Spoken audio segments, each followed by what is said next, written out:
Welcome, ladies and gentlemen. I'm Syndrome and coming to you here today with my thoughts on this week's Friday Night Smackdown. Now, with just a little bit over a week towards WrestleMania, really is about time for the WWE to really make their feuds more interesting and make us care about the PvP of the year. Now, were they able to actually do that on this week's episode of SmackDown? Let's find out. Well, we're starting off Friday night the same way we ended Monday night, with The Rock in the ring. And, well, The Rock in the ring can only mean one thing.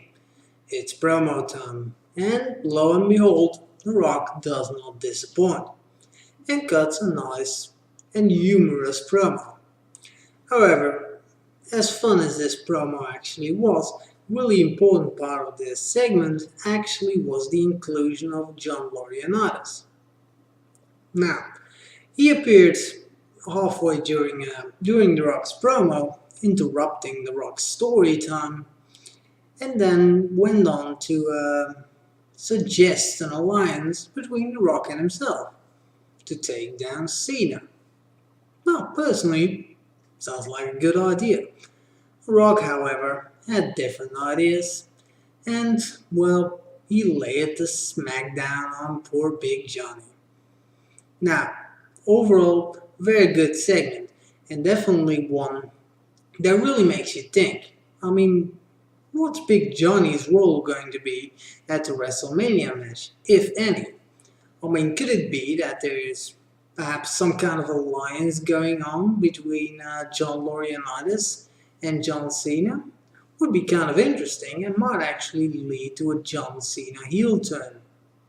It is somewhat unlikely, but you never know. Either which way, very good start of the evening. Let's see if they can keep it up. Alright, so next up we have Chris Jericho versus the Intercontinental Champion Wade Barrett. And these two managed to put up a great show and a great match, which sadly enough ended with Barrett taking another fall. I really would have liked to have seen Barrett win this one. Not because Chris Jericho doesn't deserve it, or I don't like Jericho, in fact I'm a really big Jerichoholic, but Wade Barrett really could have used the momentum a lot more than Jericho can right now. But like I said, overall, very good match. However, the segment doesn't end there, as Jericho quickly grabs the microphone after the match and starts butchering Fandango's name a little bit more, which then quickly prompts our new superstar to make an appearance. Sadly enough, however, nothing really comes of it, and Fandango quickly makes his retreat, which is a little bit of a missed opportunity because, apart from a little tense moment they had going on there, it really didn't further the feud any and didn't really build up for WrestleMania.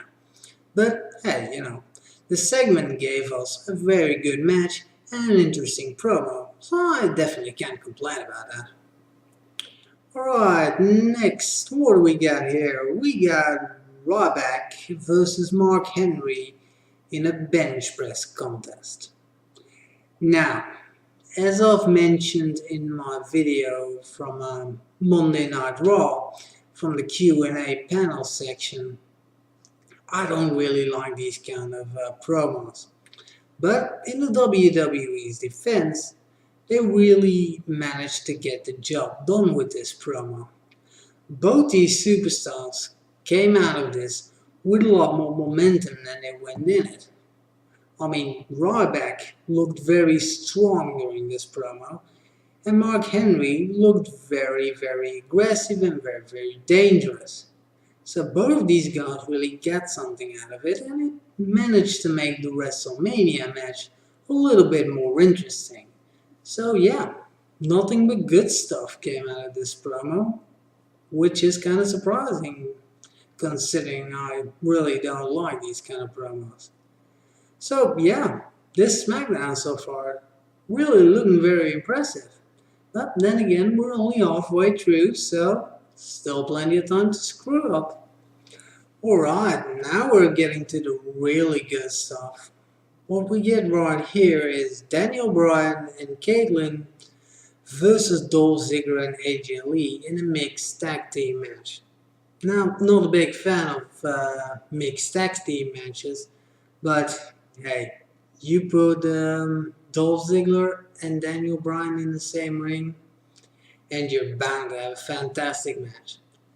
Sadly enough, however, this match wasn't bad, but certainly wasn't good either, simply because it was just a little bit too short. We only really saw Daniel Bryan and Dolph Ziggler go at it for about, I don't know, 2 minutes or something before the Divas took over and finished the match. Now, all that said, because of some shenanigans going on outside the ring, this match actually did manage to build up both the Tag Team Championship match and the Divas Championship match at WrestleMania. But yeah, this match really should have gone on just a little bit longer and really, show off the skills that both Dolph Ziggler and Daniel Bryan have. But, here's to hoping that they're saving up all that for WrestleMania. But overall, a decent enough segment. Well, just as you think, this SmackDown might just be all greatness, the Great Khali's team hits. Yeah, we all know what that means. So, what do we got? Well, we got Jack Swagger versus the Great Khali. And as any other Great Khali match, it's over in half a minute. Thankfully so. But luckily for us, the segment doesn't end there. As afterwards, we get a nice little promo with Alberto Del Rio, Ricardo Rodriguez, Jack Swagger, and Zeb Coulter all being involved in a pretty big brawl, which was very interesting promo and did manage to build up towards a WrestleMania match. Now, personally, I think it's a little bit sad that they seem to have really veered away from the immigration angle they had going at the very start of the feud. But yeah, now you're left with two guys basically brawling it out. But in all fairness, the WrestleMania match should stay interesting despite it just now basically being a brawl between Jack Swagger and Alberto Del Rio, simply because of Zeb Coulter and Ricardo Rodriguez being there. These two managers are really going to add something to the WrestleMania match. You just know that. So, overall, despite a very terrible match, this manages to be an actually good segment. And as you look at the clock, we only have one segment left.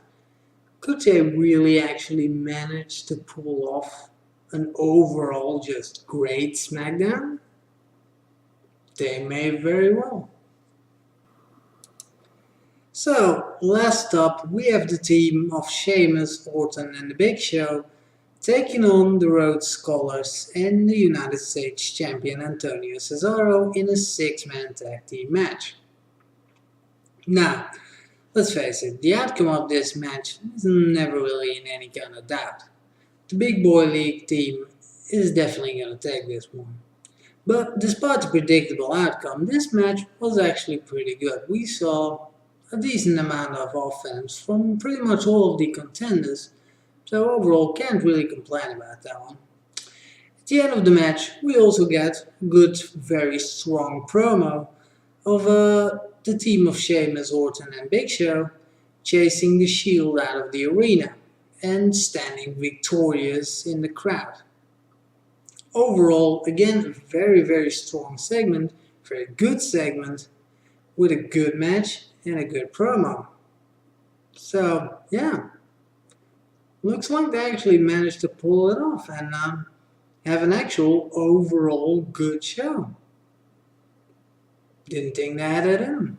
So, overall, what did I think about the show? Well, you've heard me say it. It was a great show. It really was. We saw a lot of good matches. We saw good build up towards WrestleMania matches. And, it was just overall very solid all the way through, which has been quite a long time ago. In fact, I can quite honestly say that this was probably the best SmackDown we've seen in quite a number of months.